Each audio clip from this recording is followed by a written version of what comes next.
सबसे पहले आपको बताएं कि पेशावर हाई कोर्ट में 9 एडिशनल जजेस की तैनाती का मामला चीफ जस्टिस याहया आफरीदी की जेर सदारत कमीशन का इजलास इस वक्त जारी है। पेशावर हाई कोर्ट में एडिशनल जजेस के लिए 40 नाम जेर गौर हैं। इस मुतालिक मजीद क्या तफसीलात हैं जुल्करनैन इकबाल से जान लेते हैं। जुल्करनैन बताइएगा अब क्या अहवाल है? देखिए तकरीबन 1 घंटा होने को है इजलास शुरू हुए हुए, जिसमें 40 नामों के ऊपर गौर किया जा रहा है। क्योंकि नाम बहुत ज्यादा है और 9 एडिशनल जजेस तैनात करने हैं, इसलिए एक एक नाम को डिस्कस किया जाता है। उनकी जो क्रेडेंशियल्स हैं वो जेर बहस आते हैं। अगर बुकलाएं तो उन्होंने जो केसेस किए हुए हैं उनमें उनकी क्या परफॉर्मेंस रही थी, कितने लॉ नोइंग हैं, या जो डिस्ट्रिक्ट सेशन जजेस हैं उनके फैसले जेर गौर आते हैं। ये पूरा डाटा होता है जिसपे तमाम जो अरकान है बारी बारी अपनी राय देते हैं।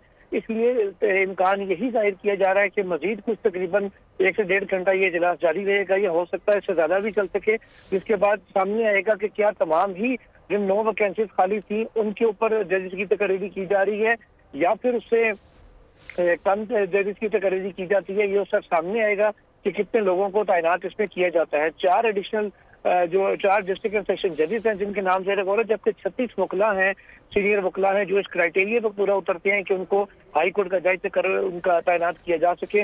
उनके नामों पर जुडिशल कमीशन इस पर गौर कर रहा है। इस वक्त गौर जारी है। जुल्करनैन इकबाल अपडेट कर रहे थे, आपका शुक्रिया। सब्सक्राइब करें और बेल दबाएं ताकि कोई खबर रह न जाए।